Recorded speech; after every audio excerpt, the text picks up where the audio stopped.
Hi, my name is Lisa, and I'm going to show you how I cook Spanish food.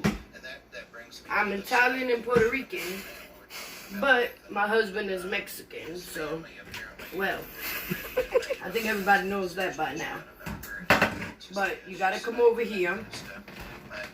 First of all, look in the bowl. First of all, you have to wash your chicken with vinegar and take out all the yuck stuff from inside. Some people don't know how to do that. That's why I don't eat everybody's food. You take the chicken and you wash it with some white vinegar and a little bit of water. You rinse it off afterwards. And then you just season up your meat well. I use adobo just because that's what I was taught. When I was a kid, my grandmother took me to Puerto Rico, and I lived from the age of 8 in PR till the age of 15. And she was very old-fashioned, so she didn't let me go outside. So my favorite thing to do was to be in the kitchen and cook. So yeah, season up one side. Now I'm going to flip it over and season up the other side. Throw out some of that water because you don't want too much water in there. Are you looking at the chicken? Yeah. Alright, I gotta get another sazon. And this is the red seasoning. That's what all Hispanics use to make their rice red, their chicken, any kind of meat, any kind of whatever you need color. This is what does it. Don't be too close, Bubba, because they're going to get my big old head in the way. Alright.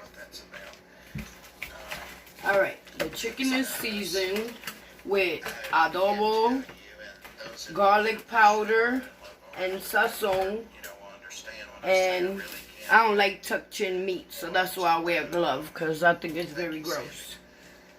And this is oregano leaves, because I'm baking this chicken in the oven. And a little bit of Italian seasonings. Nothing expensive. It's all from the cheapest market you could get it from, especially nowadays where everybody's budget is not very big. Well, some people anyway, because some people got stimulus checks, so they good. And then I take the meat, follow me over, and put it on here. I don't put it directly on the pan because if not, then all the meat juices and the grease from when it's cooking in the oven will touch the chicken and then it won't get crispy. And then I pour the little bit of seasoning on the chicken, whatever's left over. Who is it? Alright. Now, I'm not going to put no aluminum foil on this chicken because I want it to get crispy. Since I left the skin on and it's a bone-in thigh meat. So now you just put it in the oven. It's on 400. Look at the oven thing, but it's on 400. And you let it bake for about an hour. Well, I'm going to get back to the sink because along with the chicken, I'm going to do some baked potatoes. So first, we got to wash our potatoes. Look in the sink. And I have a vegetable scrubber, so I scrub my potatoes. And as you see these parts like this, you just cut it out with a knife. Let me finish washing it and then I'll cut that piece out and show you guys how I do it. Simple and easy. These are quick meals that I learned. Oh no, this potato ain't no good, so we're gonna have to get another potato. Let's just throw this out. Let me show y'all with these.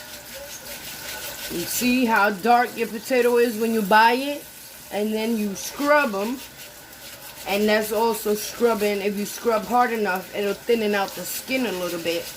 so it'll make it easier to cook in the oven. You get them dark spots, you scrub them a little harder, that's all. You see?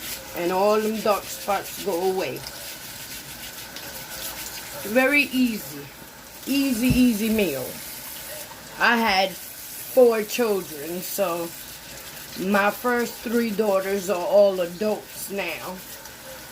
But I learned to budget and cook big, and now it's just my 13-year-old son that y'all see him on YouTube, and me and my husband. So now I get to make smaller meals, so I try to cook a lot healthier now. Because when I had my daughters, I was young, so we were on a budget. We were just trying to cook to feed everybody. I lived in New York.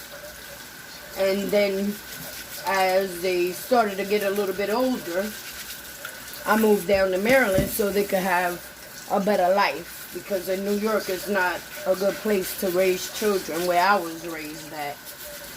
It was in the projects in New York, and the projects in New York, I don't know how people don't live there forever.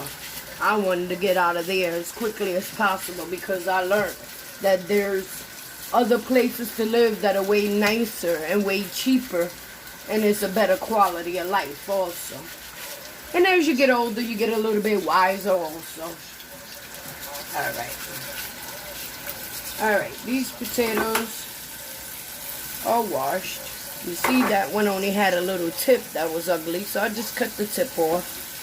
Maybe I need to scrub this one a little bit more. I don't like how it looks. Still looks a little bit dirty to me. You just gotta scrub your potatoes, that's all. And I'm actually planning on trying to grow potatoes in a bucket. I've seen a couple of people on YouTube, and it looks pretty simple.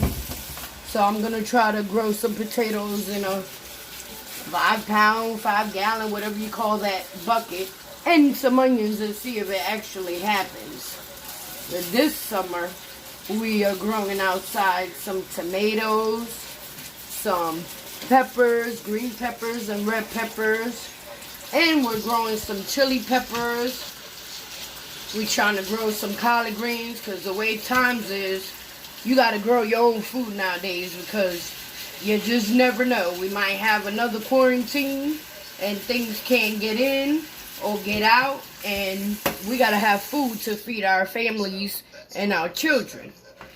Let me get the other potato, because that potato wasn't very good, so we'll get another one out of the bag. An Idaho potato, regular old potato.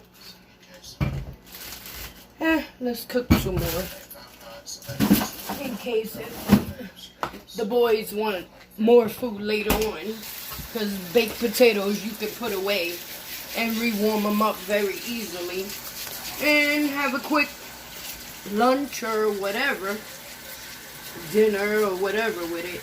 So they won't go to waste here. And my boys love a lot of vegetables. Well, one of them does anyway, because the older one only eats corn.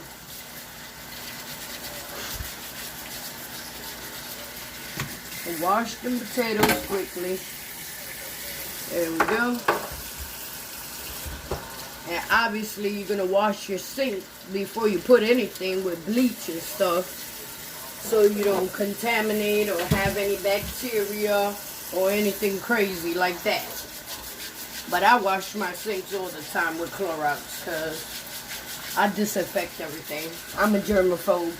Nice to meet you guys. And I'm just scrubbing this last potato.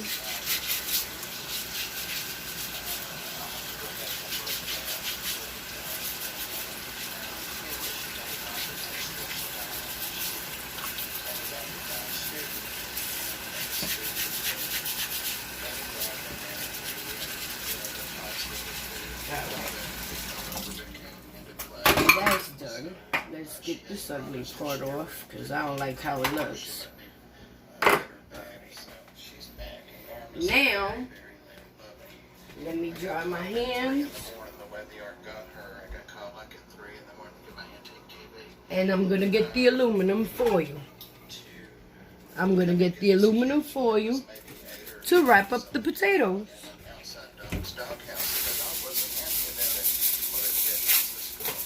And you just take the potato, I put it on a corner and wrap it up that way. Then the corners, you fold them over, and done. They're ready to put in the oven. And you do that with all the potatoes.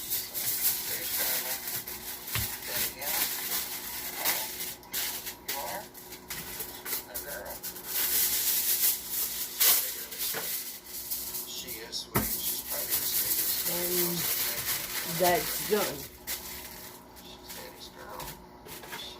And now you take them, come this way, bud,